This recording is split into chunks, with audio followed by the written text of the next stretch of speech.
Bạn ởជំរាបសួរអ្នកទាំងគ្នាអញ្ចឹងថ្ងៃនេះខ្ញុំមកចែករំលែកអ្នកទាំងគ្នាអំពីបាទចំណេះដឹងថ្មីបន្តទៀតហើយវីដេអូនេះដែរគឺខ្ញុំនិយាយអំពី version បាទរបស់ iPhone បាទ 26.5 ដែលជួបប្រទះខ្ញុំជួបប្រទះផ្ទាល់បាទពេលដែលខ្ញុំអាប់ដេតហើយគឺវាមានបញ្ហាបាទមួយចំនួនបាទពិសេសគឺទៅលើតកតងជាមួយនឹងថ្មបាទមានន័យថា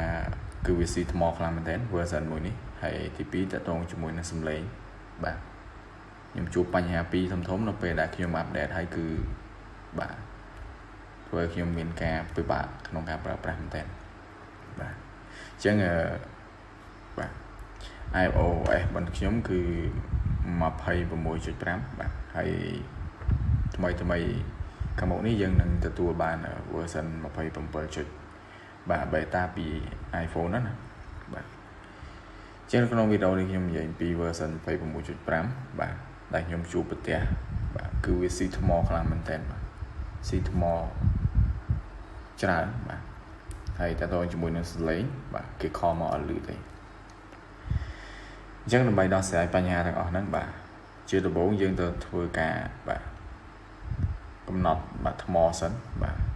វាស៊ីថ្មយើងត្រូវសារ៉េវាឡើងវិញបាទអញ្ចឹងទីមួយយើងចូលទៅកាន់ setting មកបាទ setting បាទ setting បន្ទាប់មកទៀតបាទបងប្អូនយកពាក្យ general បាទ general នេះមកបាទបងប្អូនអូនមកខមមកបាទយើងយកពាក្យថា background refresh app ណា background refresh app នេះមានថា app នៅក្នុងគឺវាដំណើរការទាំងអស់បាទអញ្ចឹងបញ្ហាដែលស៊ីថ្មគឺបាទ app អស់នឹងដំណើរការយើងមើលជាង40 app បាទគឺដំណើរការទាំងអស់បាទអញ្ចឹងដើម្បីបិទវាបងប្អូនចូលទៅកាន់បាទ background refresh ខាងលើនេះមកអញ្ចឹងបងប្អូនបាទយកពាក្យ off ណា off ខាងលើវិញមកបាទនៅពេលដែលបងប្អូនយកពាក្យថា Wi-Fi ឬក៏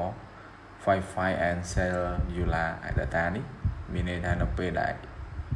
បាទទូរស័ព្ទដៃរបស់យើងជាប់ Wi-Fi ឬក៏អ៊ីនធឺណិតគឺកម្មវិធីទាំងអស់ហ្នឹងគឺវាចាប់ផ្ដើមដំណើរការអូតូនៅក្នុងទូរស័ព្ទផនយើងដល់យើងអត់ដឹងខ្លួនណាអញ្ចឹងតើតងជាមួយនឹងបាទការកំណត់បែបនេះបាទវាជួយបាទសម្រាលនៃភាពស៊ីថ្មបងប្អូនបាទ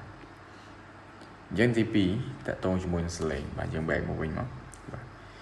សលេងអត់ឮមូលហេតុអីបាទអញ្ចឹងតើតងជាមួយនឹងការកំណត់បាទសំឡេងនេះបាទអញ្ចឹងបងប្អូនចូលទៅកាន់បាទ setting ដដែលបាទយើងចូលមកកាន់ពាក្យថា accessibility នេះមកបាទបងប្អូនអូនមកខំបាទយើងយកពាក្យថាបាទ audio advisor នេះបាទអញ្ចឹងចុចលើវាមកបន្តមកទៀតបងប្អូនអូសទៅខំបាទយើងទៅរកពាក្យមួយមានឈ្មោះថាបាទ for noise cancellation បាទអញ្ចឹងបើសិនជាបាទបន្តមួយនឹងបើកអញ្ចឹងបាទបន្តមួយនឹងបើកបែបហ្នឹងបាទបងប្អូនត្រូវការបិទវាវិញបាទបន្តមកទៀតនេះចូលកន្លែង hiring and device នេះមកបាទបន្តមកទៀតបងប្អូននឹងឃើញពាក្យថាបាទ hiring បាទ AID បាទខាងក្រោមនេះបាទបងប្អូនចុចបើកវាបន្តមកទៀតយើងថាការ back ចេញមកឲ្យផុតមកបាទយើងធ្វើកាន់កន្លែងបាទ search បាទយើង search ពាក្យថា music នេះបាទ music app នេះបាទយើងអត់យក music high pick ទេណាបងប្អូនយើងយក music app បាទ music មាន2នៅក្នុង iPhone ណាអញ្ចឹងយើងយក music app បាទមកដល់កន្លែងនេះបាទបងប្អូនបាទមើលមួយទី1តើតងជាមួយនឹង Show Apple Music នេះបាទបើសិនជាវាលក្ខណៈថាបិទបែបនេះបាទបងប្អូនចុចបើកវាវិញមក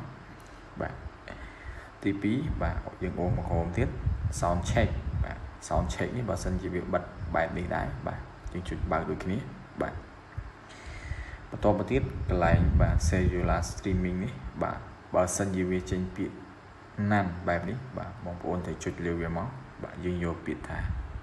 high quality យកក្រោមគេនេះបាទអញ្ចឹងយើងចុច back មកវិញទៀតមកបន្តមកទៀតបាទចុងក្រោយគេបាទ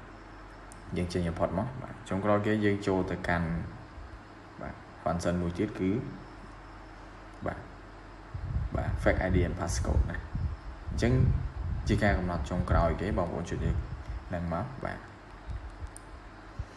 អញ្ចឹង fake ID and passcode នេះបាទយើងត្រូវការបិទតែមួយទេបាទត្រូវការបិទតែមួយទេអញ្ចឹងបងប្អូនអូសមកខោមកយើងទៅរកពាក្យថាបាទ attention aware feature អញ្ចឹងបើសិនជាវាបើកបងប្អូនធ្វើការបិទវាទៅជាការស្រេចណាបាទអញ្ចឹងវីដេអូមានប៉ុណ្ណឹងបាទសម្រាប់ចំណោទផ្សេងៗបាទសូម comment នៅខាងក្រោមបានបាទជួបគ្នាវីដេអូក្រោយបាទអរគុណច្រើន